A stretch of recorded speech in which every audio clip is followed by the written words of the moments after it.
name's Andy Dickinson, and I'm a native of the Eastern Shore, and grew up in Cape Charles. Went to the local high school, Cape Charles High School, and then went off to college. So I'm a native. My mother's family were all from the Eastern Shore, going way back through the Kalamas and the Duntons and a variety of other families on the Eastern Shore. There was a Thomas Dunton and his wife. I went to the Accomack Library and was looking through some of the old documents about the early settlers in here. And like I say, my mother was a Dunton. Her father was Dunton. Her mother was a Kalana. But Thomas Dunton and his young wife, back in about 1650, I saw in the one of the books, in the court records, they were in court having been charged with stealing a horse from someone else and putting their brand on it when it already had the other man's brand on it. And they were fined by the judge. So that's the first documentation of the Dunton activity on the Eastern Shore. Hopefully they improved from there on. Yes, well, I was born in 1930, and of course the Depression was going on all during the 30s, and so that was a unique period to grow up in a small town. But during the Depression, like with small children growing up, you really are sort of unaware of all of the difficulties that families were facing back in the 30s. And fortunately, being in the little town of Cape Charles, where my father practiced law, I didn't experience a lot of the want that a number of families might have endured, particularly in the larger cities. We really weren't that aware of all the difficulties people were having. Growing up in the town, which had 2,000 people, at that time, life was very simple. All of our vegetables came in a mule-drawn cart that pulled up on the street, and you bought all your vegetables there. Refrigeration was through block ice, where the iceman would come with ice wrapped in burlap bags, and he would take an ice pick and cut off 20 pounds, 30 pounds, whatever you would like, and he would bring that block of ice in and put it in the ice compartment in your ice box located in your kitchen. You bought meat from a butcher. Milk was delivered to your home every day by a horse-drawn cart. And so life seemed to be quite well managed for families during the Depression. It was sort of a Norman Rockwell town where you had all of the professions represented. There were maybe 10, 12 lawyers, multiple doctors, dentists. The school was located in the middle of the town, and everyone, the school was the focus of most of all the family activity, the sports that were played, softball, and football. So it was a self-contained community, not the least of which it was because of its isolation, located on a narrow peninsula with water at one end that made you have to take a ferry boat if you wanted to go south over to Norfolk for shopping and so on. And if you wanted to go north, you had to take either the car or train, and the nearest really big metropolitan area was Wilmington.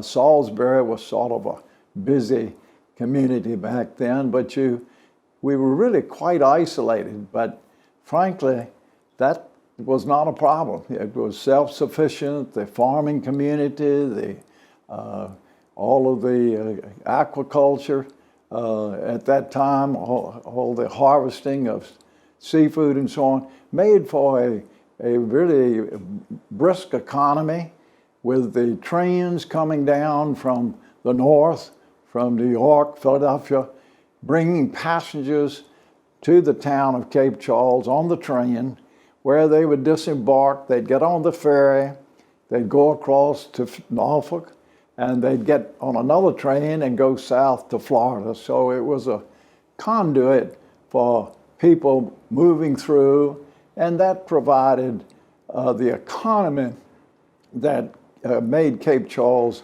a busy community back in the 30s and 40s. So it seemed to be rather prosperous and but self-contained and sort of, to my mind, a rather vintage sort of community. When I was 10 years old, my father decided he would like to move to the country.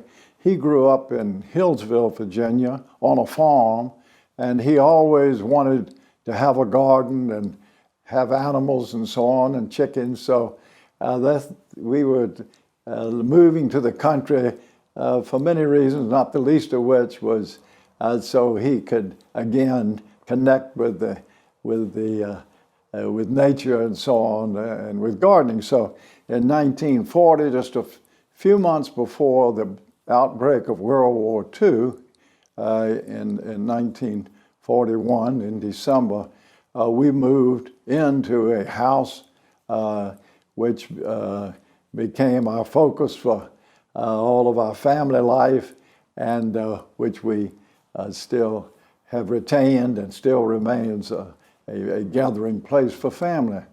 And that I was 10 years old, so we still came into town, obviously, to attend Cape Charles High School, but that house in the country during the Second World War was a gathering place for all my older sister's friends, boyfriends, girlfriends, and every weekend, I never recall when there weren't a number of young boys and girls, my siblings' age, and of course, my friends, would gather out there, and we would play ping pong in the basement. That was the main gathering place. There'd be some dancing, music.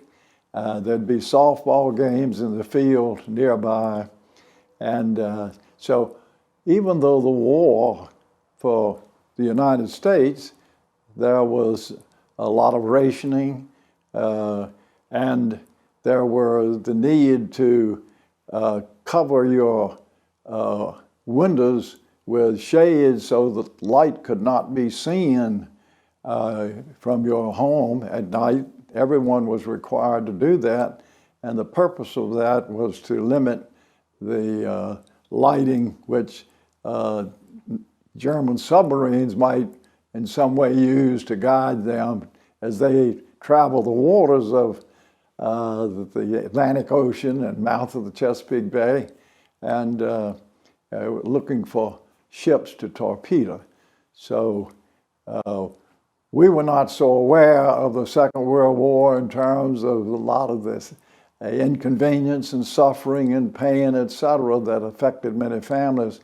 And life went on with the high school, with our participation in the band and the glee club and sports. And so we were in a way unaware of what the country was enduring because of our age and where we lived.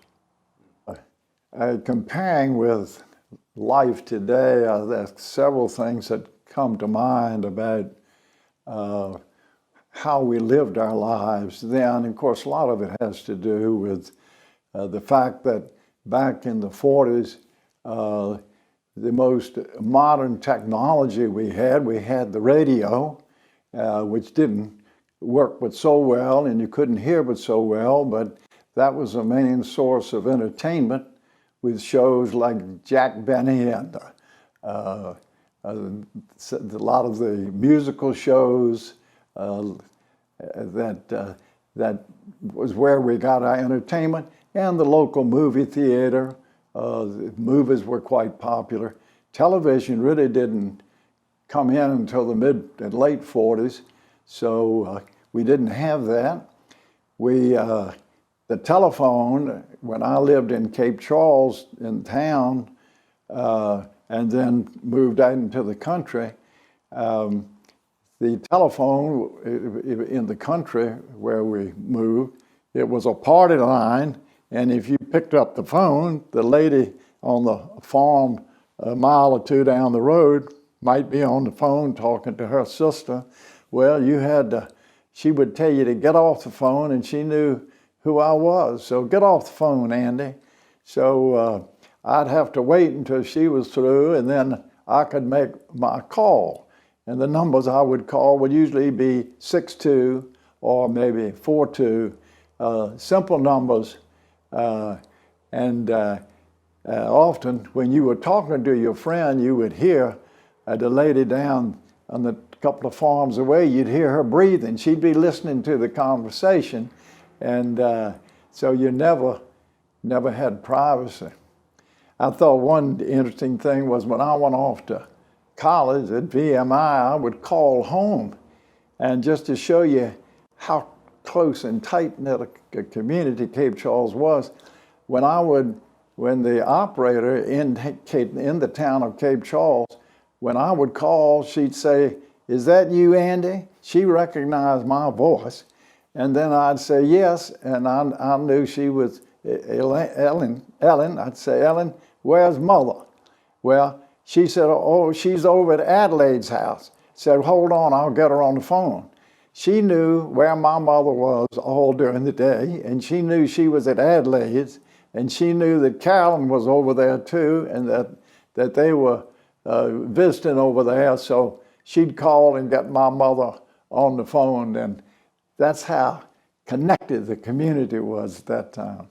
Well, even though I was 11 years old when the Second World War broke out, I think just like the killing of Kennedy or the World Trade Center, the beginning of World War II on December the 7th, all of us remembered that clearly, the day that Roosevelt came on and said, "This is a day of infamy," and announced that the Japanese had bombed Pearl Harbor. So we all remember that. Again, being relatively young, we didn't dwell on it. We had our schoolwork to do and other things, and so it wasn't something that we focused on, but a lot of the younger people in the community, of course, they realized it because so many of the young men were drafted and went off into war.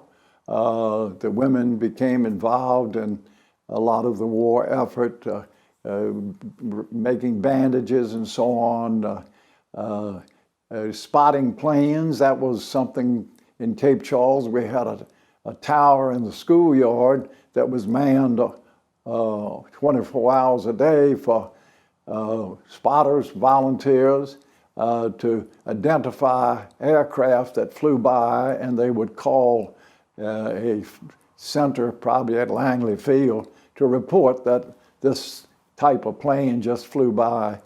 They were the sort of wartime efforts for a small town. There were also spotting stations, tall towers located on the beaches and so on in Virginia Beach, but also on the Lower Eastern Shore, looking for submarines and to identify any potential craft that might appear to be a danger. So that was sort of the limit. I will tell you that they put in, I think, 4 14-inch, I believe, guns down at Kiptopeke, at the Army base at Kiptopeke, which was very active during the Second World War. And those 14-inch guns were trained on the entrance to the Chesapeake Bay to be used if any foreign ship would try to enter. And they never fired those guns except for maybe once or twice. And one reason was when they did fire it, the explosion was so loud and so massive that it broke windows out all up and down the lower eastern shore. So that upset a lot of people, so they, thank goodness, they didn't have to fire those guns anymore.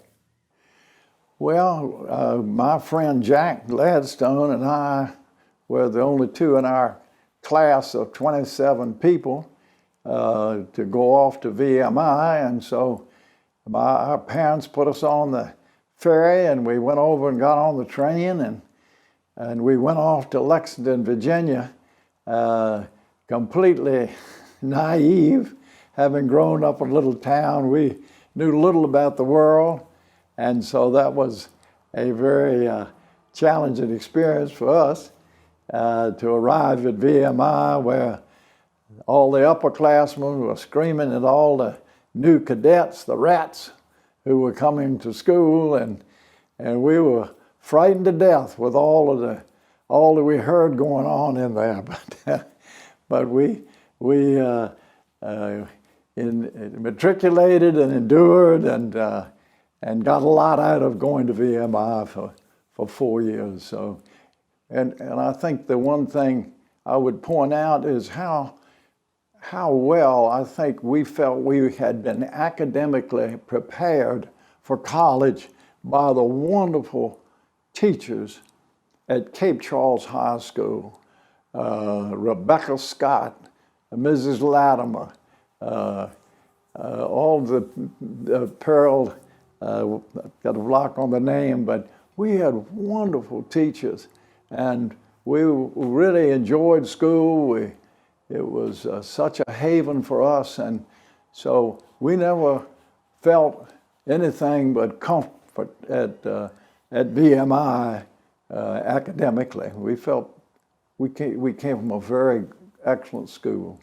What appeared to be a disadvantage for many decades by its isolation from the North and from the rest of Virginia, I think is now a blessing, because I think its isolation has helped keep it in a Norman Rockwell type of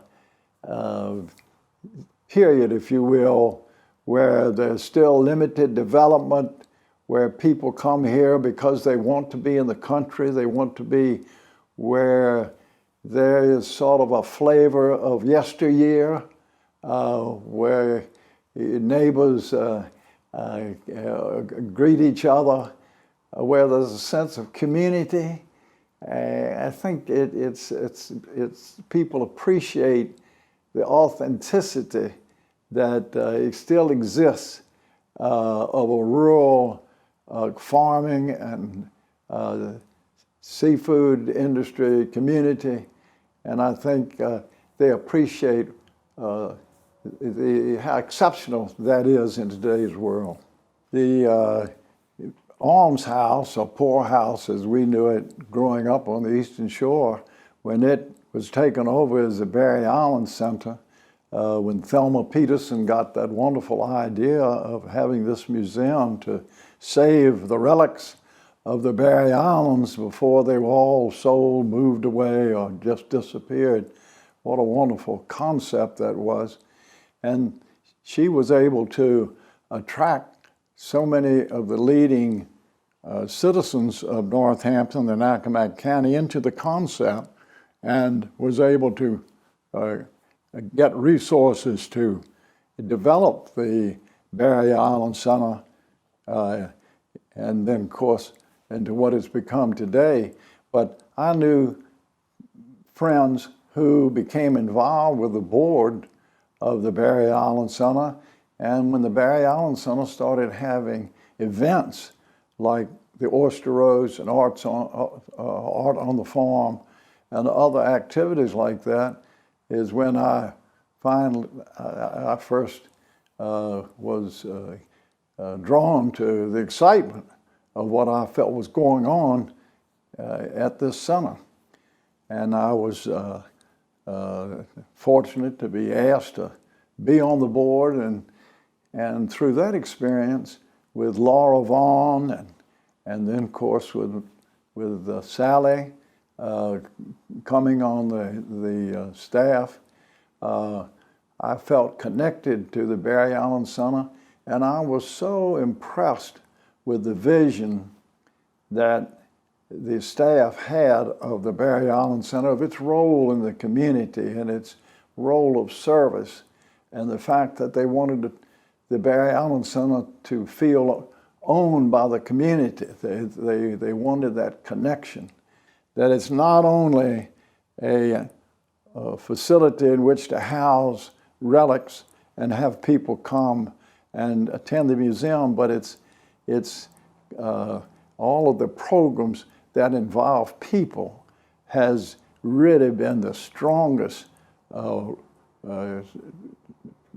point of their endeavor in the community.